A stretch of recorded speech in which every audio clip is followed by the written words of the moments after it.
40多个国家周二敦促中国允许联合国人权事务负责人立即进入东突厥斯调查有关100多万人被非法拘留的报告，其中一些人遭受酷刑或强迫劳动。加拿大驻联合国大使代表欧洲、英国、法国、德国、日本和美国等国家向联合国人权理事会宣读了关于中国的联合声明。可靠的报告表明，东突厥斯有超过100万人遭到任意拘留，维吾尔人和其他少数民族遭到广泛监视，基本自由和维吾尔文化受到限制。联合国声明称，我们敦促中国允许包括高级专员在内的独立观察员立即、有意义和不受限制地进入东突厥斯。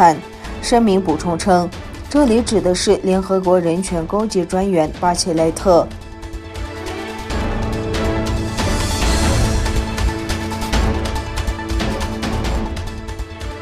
中国石油18日宣布，经过6年的集中勘探，在塔克拉玛干沙漠腹地、塔里木河南部1万平方公里的富满地区，中国石油塔里木油田又添新发现10亿吨级超碳大油气区。中石油塔里木油田公司总经理杨学文介绍说，我们摸清了油气层的地质规律，在富满油田，我们已经连续钻成56口100吨井，找到了一个10亿吨级新的石油规模储量区，成为近10年塔里木盆地石油勘探最大的发现。富满油田开采难度位居世界前沿，塔里木油田攻克高品质地震材料采集处理技术和超声复杂碳酸盐盐步井技术难题，使新井成功率从75%提升到目前的95%以上，推动大沙漠区超深油气高效益开发。油气资源丰富的塔里木盆地是中国争夺重点的地区之一，6000米深的油气资源分别占中国资源总量的83.2%和63.9%。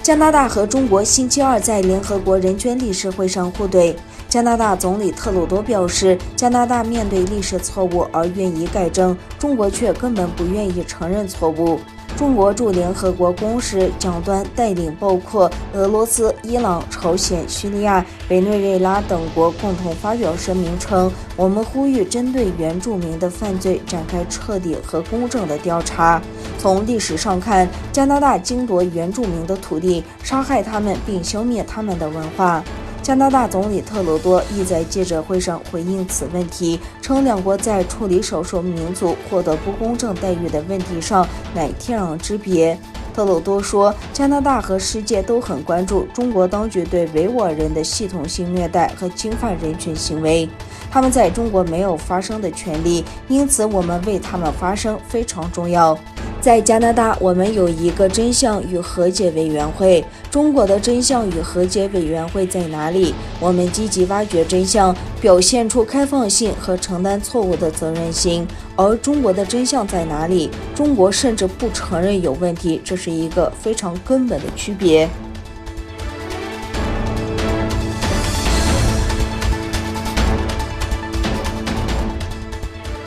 周二，6名与匈牙利现任总理维克多·奥尔班竞争总理职位的主要候选人联合宣布，他们致信中国国家主席习近平，如果任意一人当选，将组织2个大型中国项目。奥尔班与北京达成的这2个颇具争议的中国项目，分别是在首都布达佩斯建立上海复旦大学分校，以及让中国公司在匈牙利和塞尔维亚首都之间建造一条新的铁路线，即布达佩斯贝尔格莱德铁路线。在一封致中国国家主席习近平的信中，6名总理候选人说，他们已经达成共识，无论谁成为总理，都将尊重大多数选民的明确意向，立即停止这2个项目。